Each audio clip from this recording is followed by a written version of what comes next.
Morning, good morning. Good to see you today. Man, wasn't that a great song? That was an amazing song, wasn't it? Man, it just fills your heart with hope. We want to say a great big welcome to all of you and to those of you worshiping online with us today.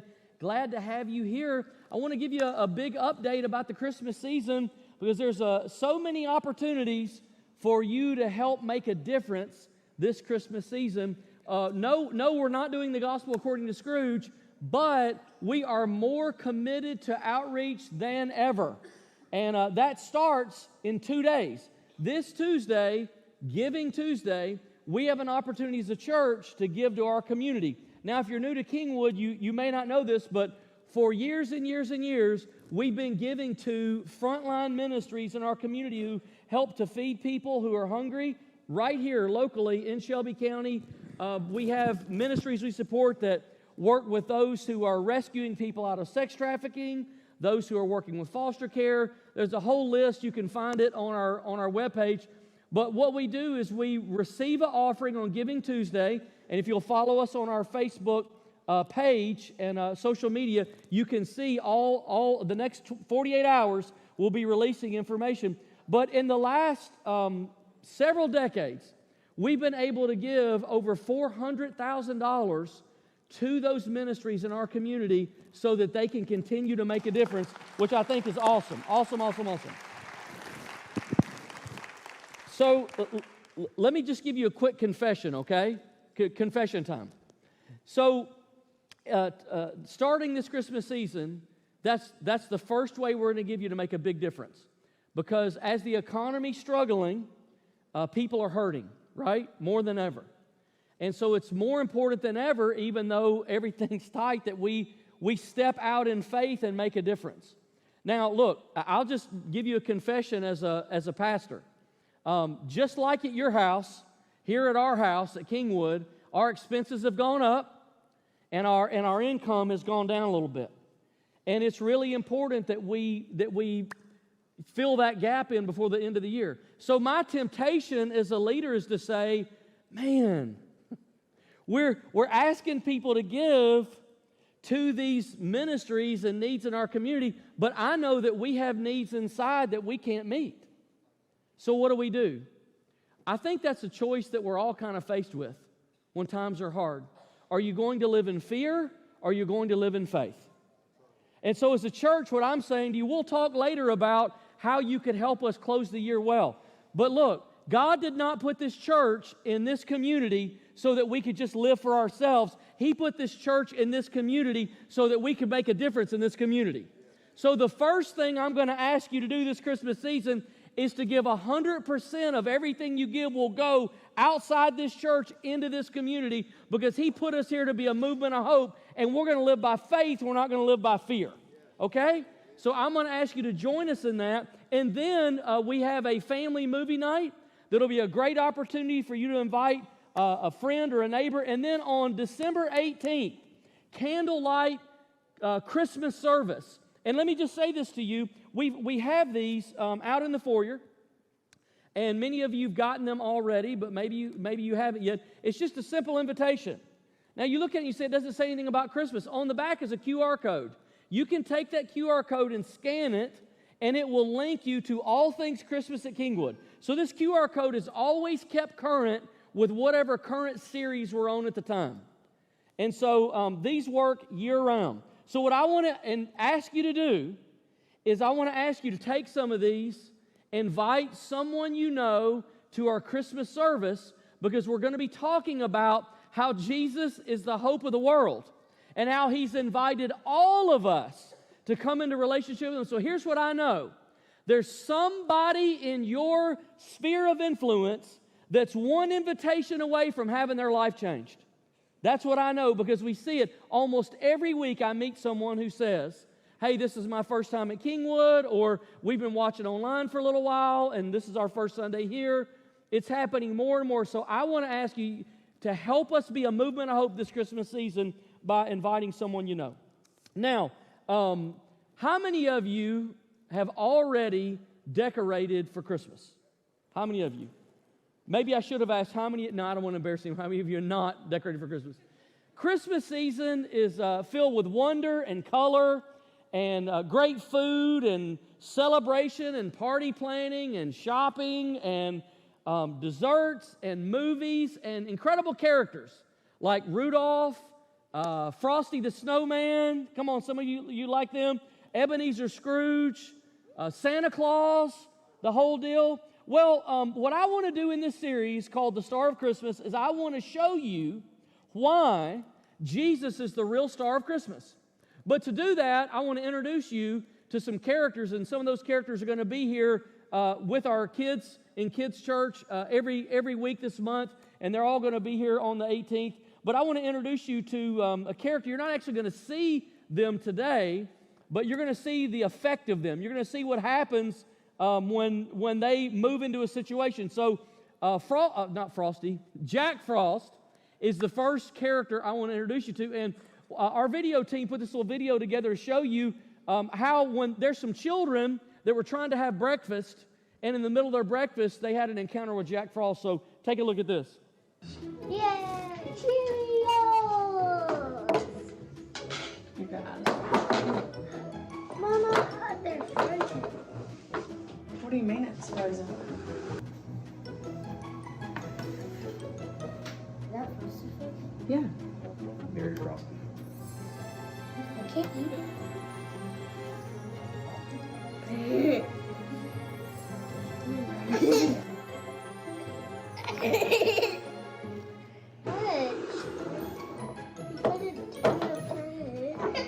What happened to your cereal?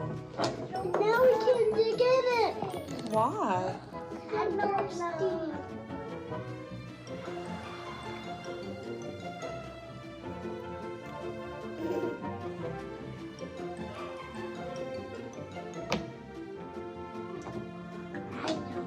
How does it taste?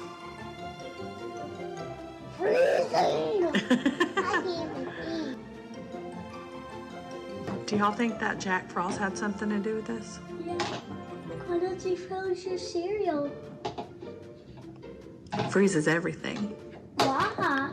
That's just what he does. Jack Frost freezes everything. That's just what he does. So you've heard of the character of Jack Frost. You know, Jack Frost nipping at your nose.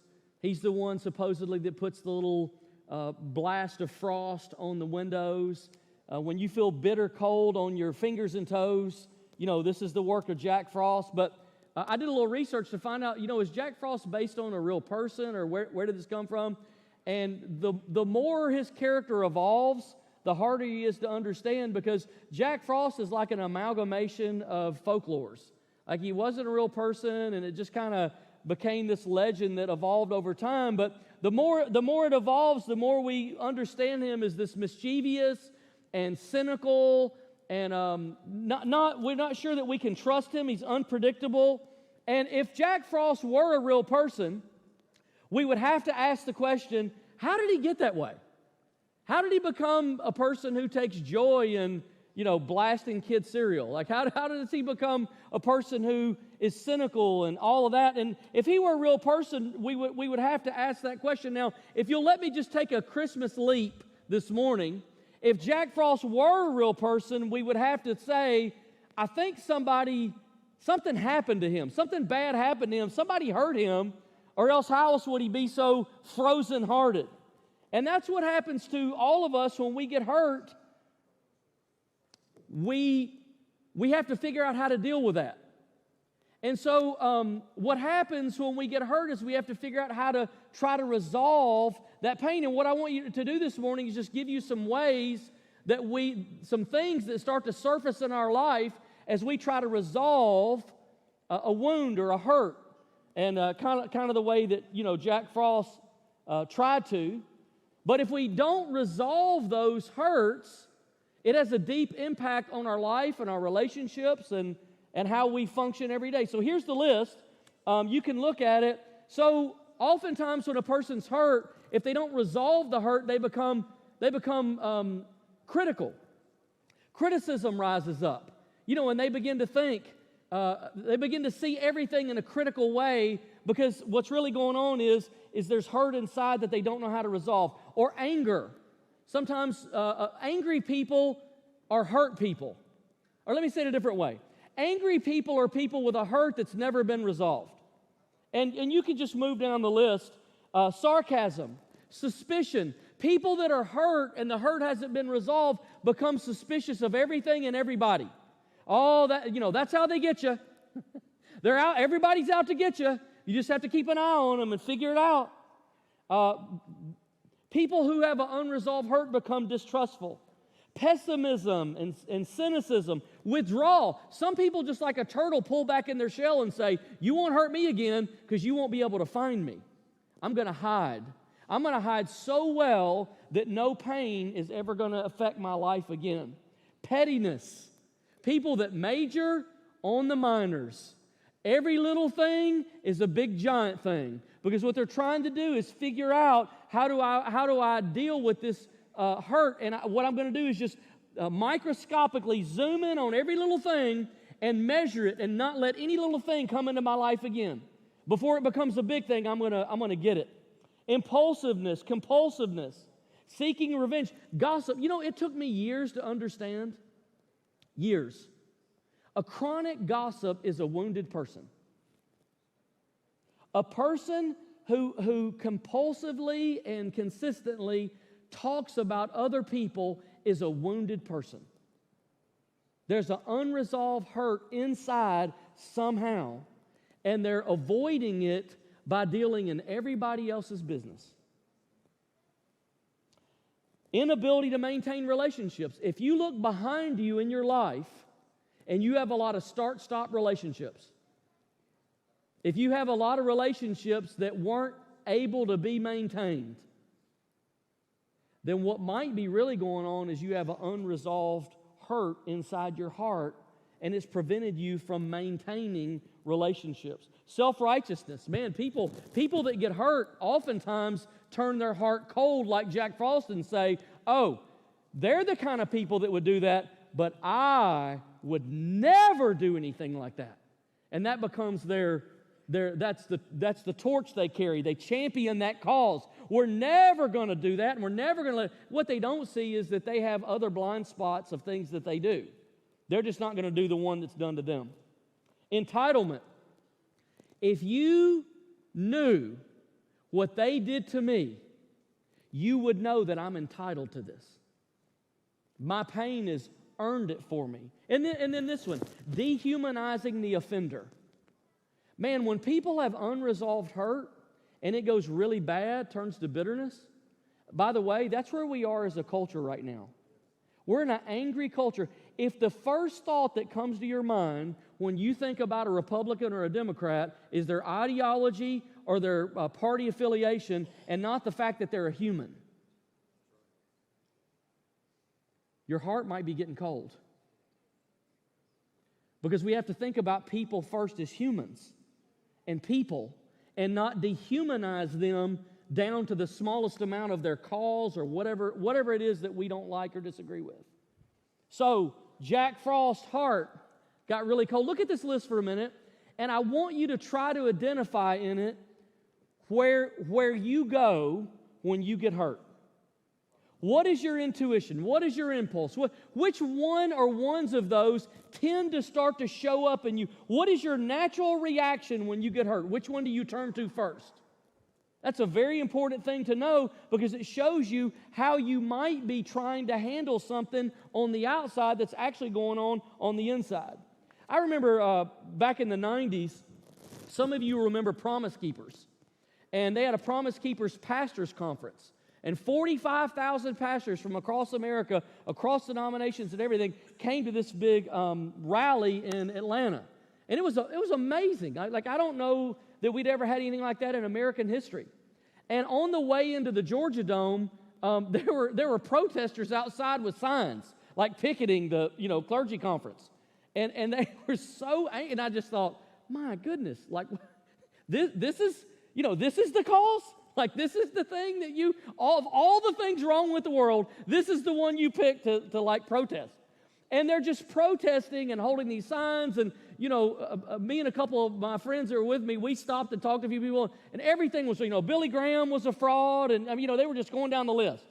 And I thought, I didn't even know what to do. I was dizzy. I thought, I don't even know how to have a conversation with these people. And I had a friend, big guy, looked like a NFL lineman, about 300 pounds, had no neck, big guy, big jolly guy, big kind of, And he looks at one of the guys right in the eye, and he said something I'll never forget. He said, "Who hurt you?"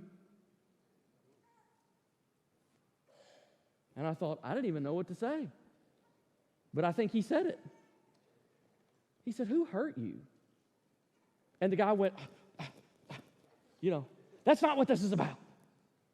And everything on his face told me that is what this is about.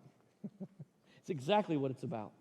Unresolved wounds leave us cold and angry, and I'm not sure about how Jack Frost got that way, but probably the same way that we get that way, probably through hurt, and our heart just freezes. The older I get, the longer I pastor, the more convinced I become that so many of the issues that we deal with as people have everything to do with a hurt that's happened somewhere and it's never been resolved. So much of, I'm amazed at the number of people that I've talked to, and there'll be something going on in the present, and how unaware I am, you are, we as people become over time. Yeah, but that was way back there.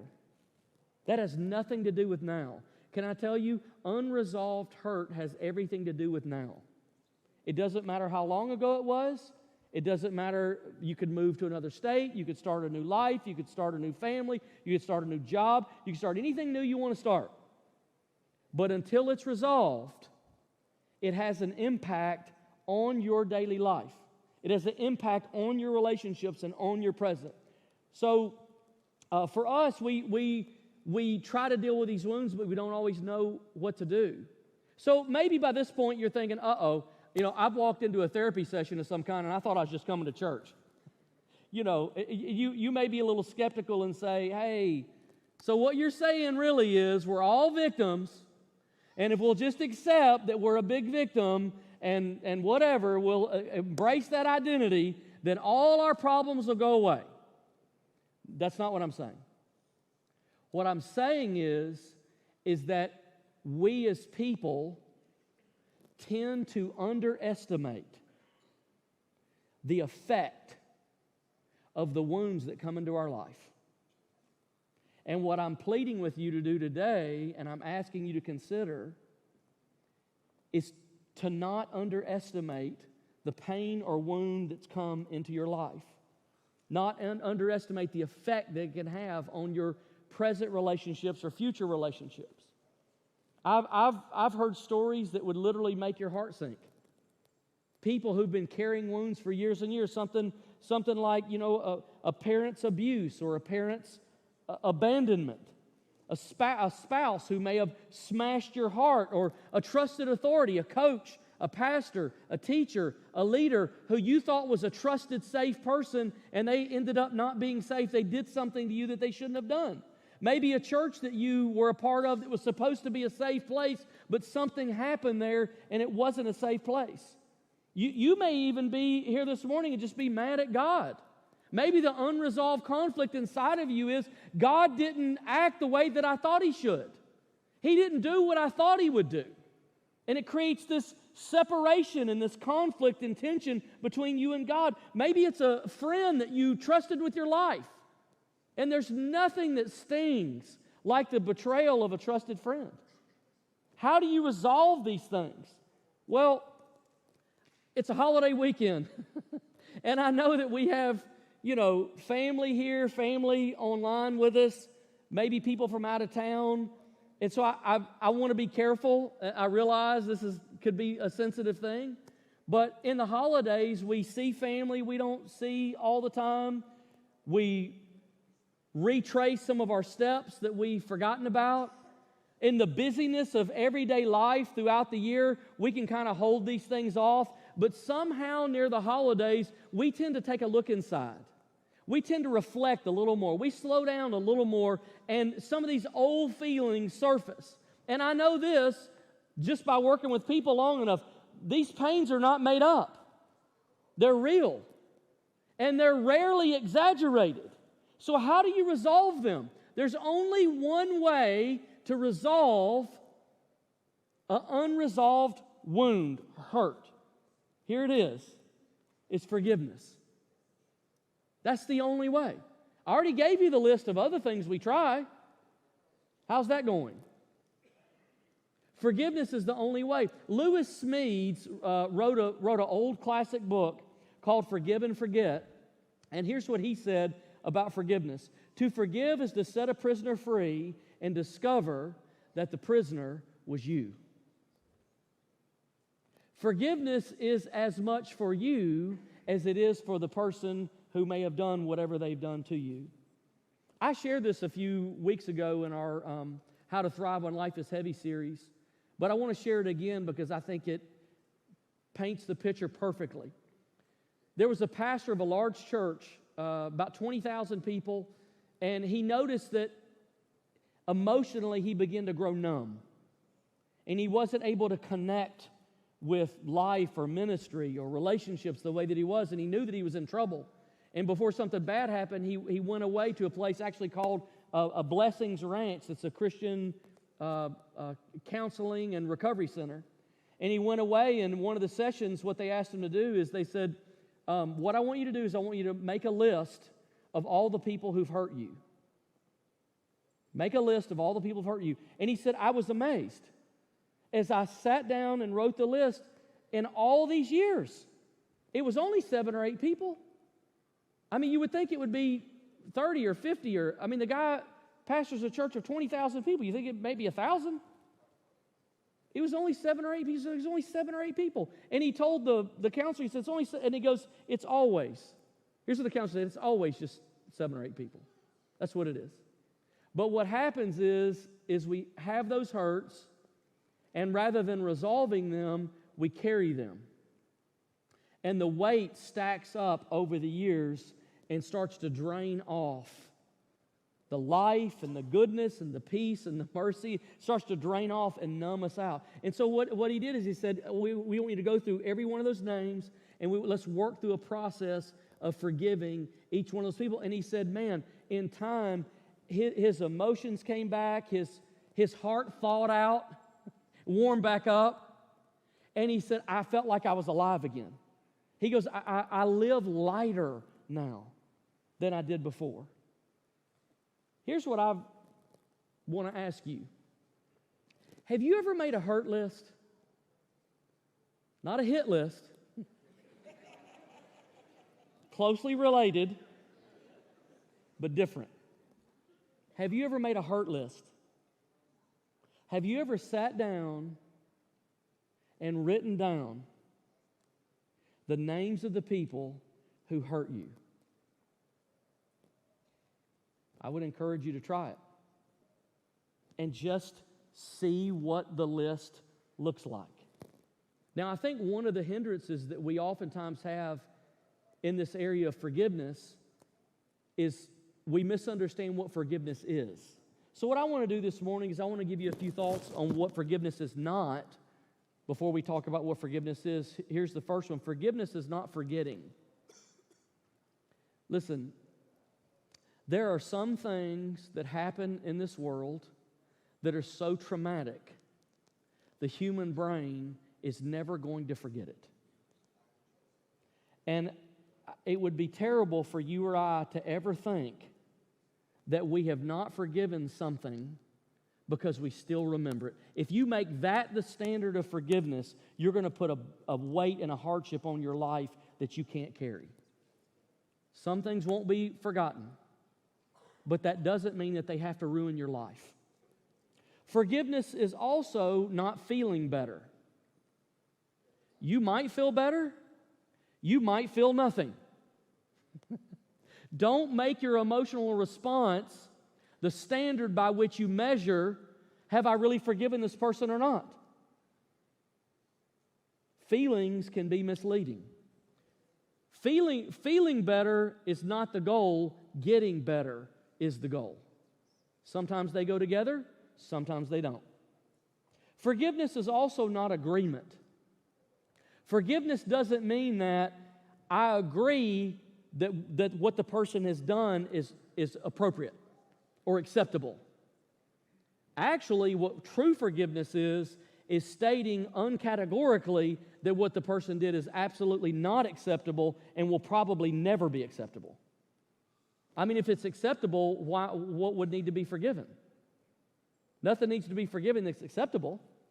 No. So forgiveness is not agreement. Forgiveness is not saying what you did is okay. Forgiveness is saying what you did is not okay. But I'm going to forgive you anyway. Forgiveness is also not reconciliation. Forgiveness and reconciliation are two pieces of a larger process. And our hope is that they can always go together. But sometimes they can't go together. There are some people that are so emotionally broken that the only way you can reconcile with them is submit yourself to destructive behavior that's going to harm you. And so sometimes what you have to do is forgive and reconcile to the point that you can have a healthy engagement, but not reconcile any further. A requirement of forgiveness is not full reconciliation. You can forgive someone and never reconcile. Now, please give me a minute to give you a little preface on this. I want to be very, very careful with this truth because we live in a day that is so fragile and cancel culture is so hot. And we are so likely when someone offends us or wounds us or hurts us or does something we don't like to just shut them off, to just cut them out of our life. And I'm not saying that that's the answer either. Like the good byword now, the popular byword is toxic. You know, you're so toxic, everything's toxic. You're toxic. You didn't agree with me, you're toxic. Right? Did you hear what she said? That's toxic. That's not actually toxic. I mean, it's not poisonous. You're not going to die. Because someone disagrees with you, you're not going to die. Everybody's not going to agree with you. Sometimes when people challenge us, we say, oh, it's toxic. We actually need to be challenged. It's okay to be challenged. It's okay to have a world that doesn't agree with everything you say or do. Right? So I'm saying let's be very careful with toxic because we're oh, that person is so toxic, I'm just cutting them out of my life. We're so easy to do that now. 1 Corinthians says that love is patient, and it's kind, and it's long-suffering. Boy, I wish we had a little more long-suffering these days, right? A little more endurance and perseverance to hang with people through stuff. Having said that, a requirement of forgiveness is not reconciliation. There are going to be probably some very small number of people in your life where reconciliation is not entirely possible. But what I would say is give it every opportunity. Like go as far as you can go, but it's not a requirement of forgiveness. So, what is forgiveness? Number one, forgiveness is an act of faith. Jesus was talking to his disciples about forgiveness, and here's what he said in Luke 17:4. He said, even if they sin against you 7 times in a day, now that's that's hard to take, isn't it? 7 times, at this point you think they're just making fun of you, you know. 7 times in a day, and 7 times come back to you saying, I repent, you must forgive them. Look at the disciples' response. The apostles said to the Lord, increase our faith. You kidding me? 7 times? I'll give you 4, 3, maybe 2.5. 7? What's interesting now, I want to clarify a couple things. Number one, these 7 times aren't the same thing 7 times. That's a problem. When somebody's doing the exact same thing to you in one day 7 times. There's a problem. It's not the same thing. And it's not even about the number. Jesus is pressing the disciples to the reality of their relationship with Him, and their response is, help my faith, because I do not have enough faith. And that tells us that forgiveness is actually an issue of faith. It's actually an issue of faith. And that's when our faith begins to show its weaknesses. Not when we talk about it in theory, not when we just show up and, come to church and dress up and kind of participate. No. When you try to move to authentic, 7-day-a-week, 24-hour-a-day Christianity, and the issues of life show up, they will press against your faith and they will reveal the weaknesses of your faith. That's why cultural Christianity will never work. Because it's a theory. It works in theory. It doesn't work in practice. When you start trying to practice your faith, that's when the weaknesses show up. And that's what Jesus is doing to His disciples. He's actually cornering them and saying, oh yeah, what if somebody came to you and did this 7 times, what would you do? He says, well, you got to forgive them. And then they say, help my faith. Okay, so what does it mean that forgiveness is an issue of faith? Do you believe that God's way is a better way than your way? Faith to believe that God's way of forgiveness is better than that long list we gave. Do you believe that? It's so easy to say it, but our faith is pressed when we try to do it. When we try to actually forgive someone for the wound that they've performed inside of our life, because our way looks better, it feels better, and sometimes it seems smarter. I don't know if you've noticed this. Around Christmas time we watch a lot of movies. People watch a lot of movies, and every action movie ever made starts something like this: there's a guy, he doesn't bother anybody, he lives on his own, and he's fine and he's peace loving, but somebody crossed the line. Somebody abducted his daughter or hurt his family or took his job or killed his dog, and now it is on. They go in the basement and they dig up all the grenades and cannons and ammunition and tank, and he's going to go over and he fights an army by himself and he kills them all and he wins. It's an action movie. Revenge! You should have never started it if you didn't want me to finish it. It's that kind of thing. Man, that's there. Now, some of you ladies are laughing a little too hard, if I'm just being honest. Because I've seen the Lifetime Network. You know what I'm saying? It's always the cheerleader that wouldn't be accepted on the team, and the head cheerleader hates her, and, she goes Tanya Harding on her, and, the whole thing falls apart. So don't you be laughing too much, because you got your own version of this thing. You know what I'm saying? You go Wakanda forever, Princess Shiryu. So this would be even funnier if it didn't sometimes happen. But like a few days ago, a guy walks into a Walmart in Virginia and starts shooting people. And I just read yesterday that the youngest victim was 16 years old. Was killed for what? For shopping at Walmart? He's gone. And you ask, who hurt that guy?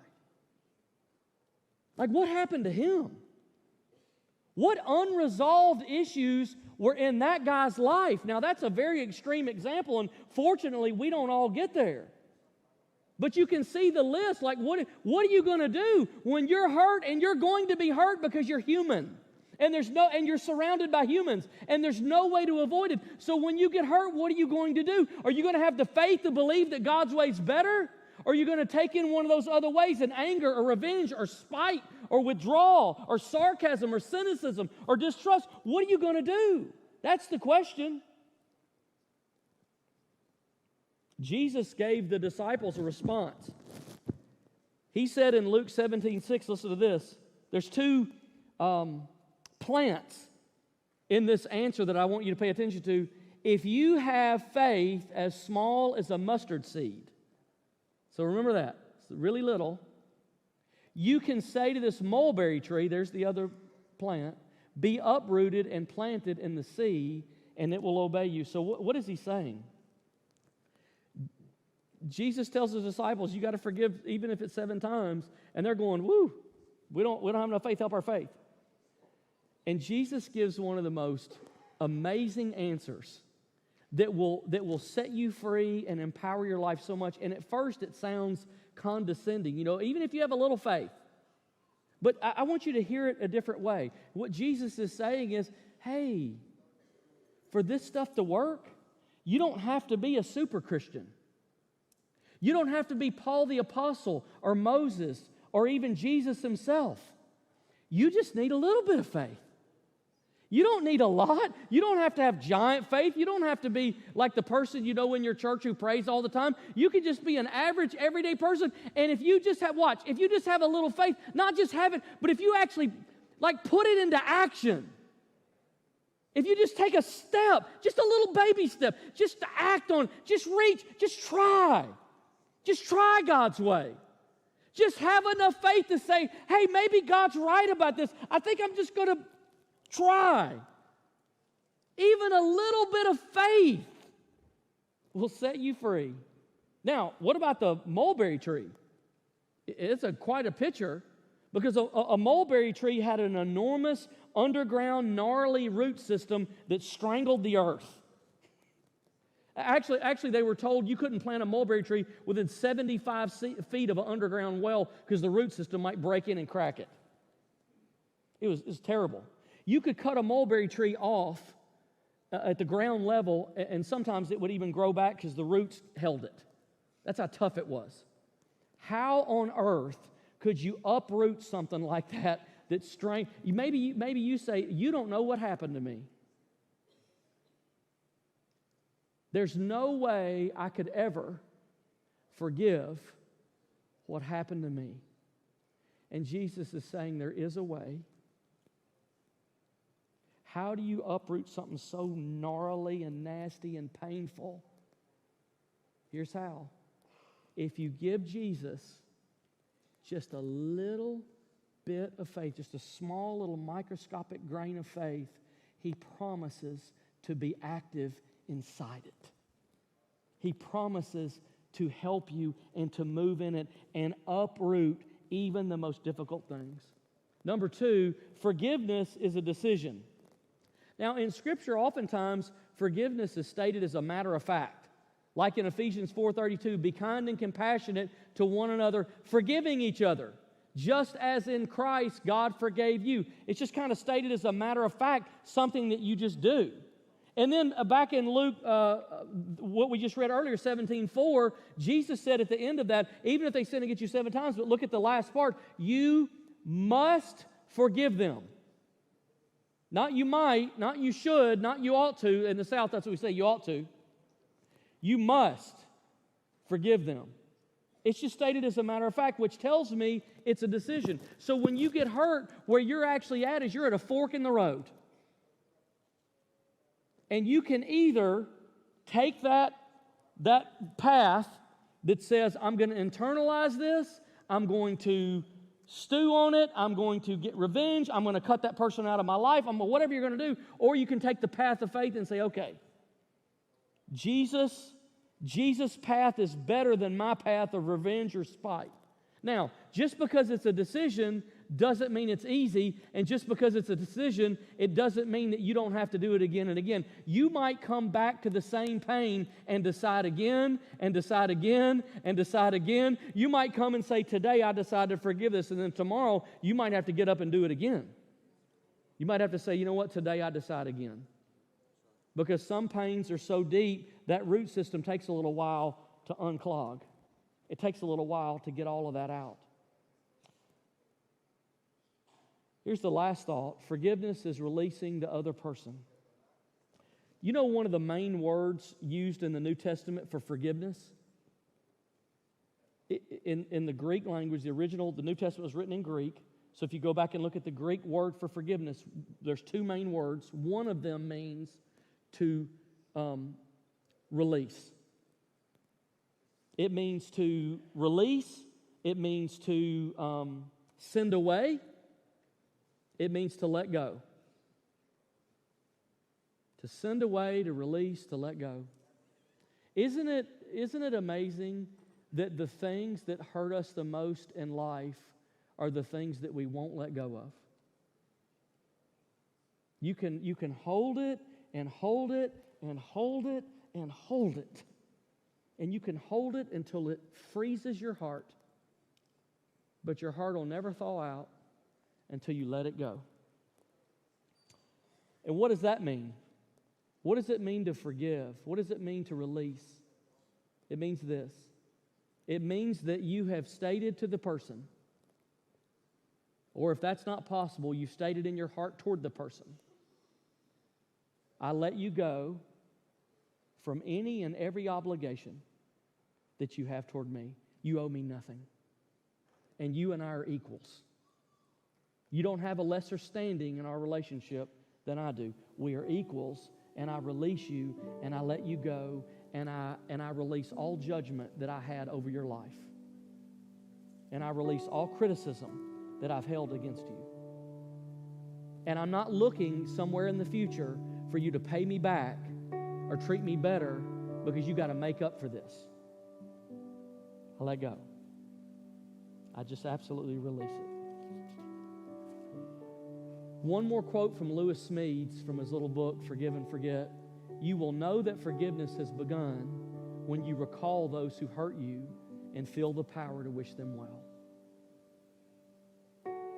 When you can genuinely hope for the blessing and benefit of someone who's hurt you, you've forgiven them.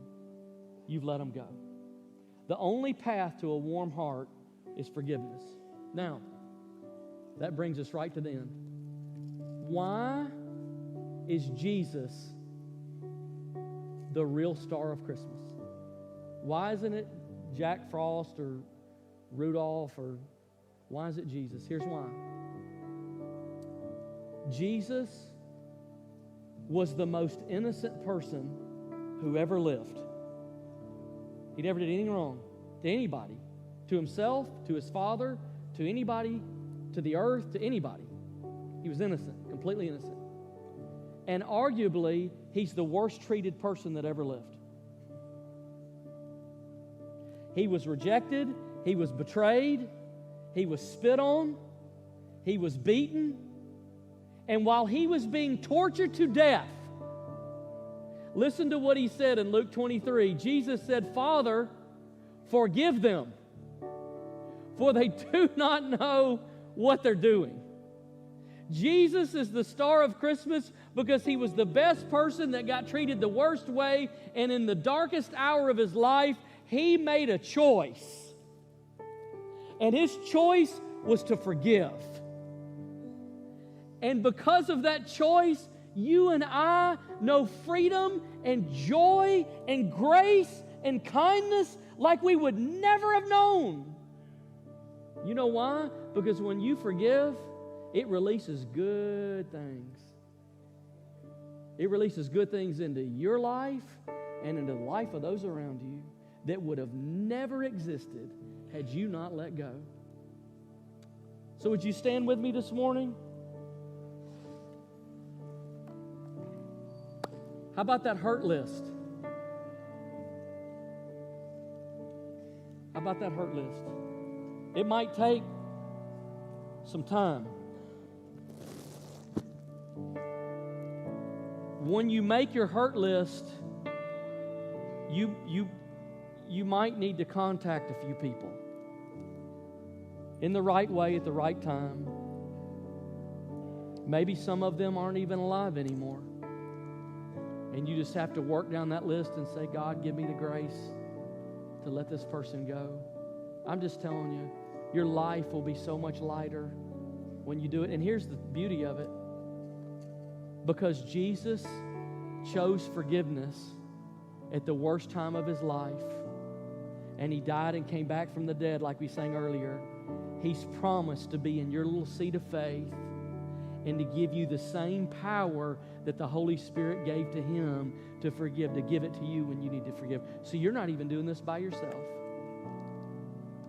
The worship team's going to sing a great song called Thank You, Jesus. And I can't think of a better thing to do at Christmas than just thank him for who he is and what he's done. If you're online with us, our prayer team's ready to pray with you. And if you have a prayer need, we'd love for you just to put it in the comment section, and a prayer team member will join you there in the comments and pray with you. But would you just take a minute as our worship team prepares and we're about to sing this song to thank God? Lord, today we thank you that you've so richly blessed us in Jesus Christ and forgiven us and offered forgiveness for us and given us the power to forgive. Lord, we thank you. We thank you for what you've done in Jesus' name. Come on, let's thank Jesus together in this song.